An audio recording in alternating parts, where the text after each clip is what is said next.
പൊതുമാപ്പിൽ നാട്ടിലേക്ക് മടങ്ങുന്ന പ്രവാസികളുടെ വിമാനയാത്രാ ചെലവുകൾ ഏറ്റെടുക്കാൻ സർക്കാർ തയ്യാറാകണമെന്ന ആവശ്യം ശക്തമാകുന്നു.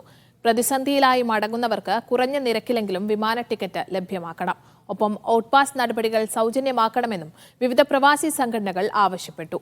പൊതുമാപ്പിൽ മടങ്ങുന്ന മലയാളികളുടെ ടിക്കറ്റ് ചാർജ് ഏറ്റെടുക്കാൻ നോർക്ക മുന്നോട്ട് വരണമെന്ന് അബുദാബി KMCC പറഞ്ഞു. വർഷങ്ങളായി ജോലിയില്ലാതെ കഴിയുന്ന പ്രവാസികളാണ് പൊതുമാപ്പ് ആനുകൂല്യം പ്രയോജനപ്പെടുത്തി നാട്ടിലേക്ക് മടങ്ങുന്നത്. എക്സിറ്റ് പാസ് ലഭിച്ചാൽ 14 ദിവസത്തിനകം UAE വിടണമെന്നാണ് നിയമം. പൊതുമാപ്പിൽ പോകുന്നവർക്ക് UAEയുടെ വിമാന കമ്പനികളിൽ ടിക്കറ്റ് ഇളവ് നൽകാൻ UAE സർക്കാർ നടപടി ആരംഭിച്ചിട്ടുണ്ട്. ഈ സാഹചര്യത്തിൽ പൊതുമാപ്പ് ലഭിക്കുന്ന മലയാളികളുടെ ടിക്കറ്റ് ചെലവുകൾ ഏറ്റെടുക്കാൻ നോർക്ക തയ്യാറാകണമെന്ന് അബുദാബി KMCC ഭാരവാഹികൾ പറഞ്ഞു. വരുമാനം ഏതുമില്ലാതെ ജീവിതം വഴിമുട്ടി നിൽക്കുന്ന അവർക്ക് നാടണയുന്നതിന് പോലും മാതൃകാപരമായിട്ടുള്ള ഇടപെടൽ ഇവിടുത്തെ ഭരണകൂടം ഫെഡറൽ അതോറിറ്റി നടത്തുകയാണ്.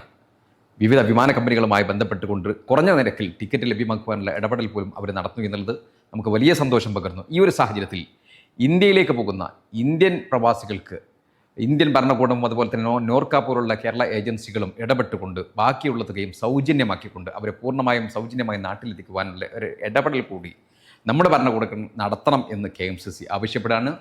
പൊതുമാപ്പിൽ മടങ്ങുന്ന പ്രവാസികളുടെ എമർജൻസി സർട്ടിഫിക്കറ്റ് ഉൾപ്പെടെയുള്ള രേഖകൾ സൗജന്യമാക്കണമെന്നാവശ്യപ്പെട്ട് യുണൈറ്റഡ് PRO അസോസിയേഷൻ ഭാരവാഹികൾ ദുബായ് ഇന്ത്യൻ കോൺസുലേറ്റ് അധികൃതരെ സമീപിച്ചു. കോൺസുൽ ബ്രിജേന്ദർ സിംഗുമായി ഭാരവാഹികൾ ചർച്ച നടത്തി. പ്രതിസന്ധിയിലായി മടങ്ങുന്നവരുടെ ടിക്കറ്റ് ചെലവുകൾ വഹിക്കാൻ കേന്ദ്ര സർക്കാർ മുന്നോട്ട് വരണമെന്നും സംഘടന ആവശ്യപ്പെട്ടു. Media 1 Dubai.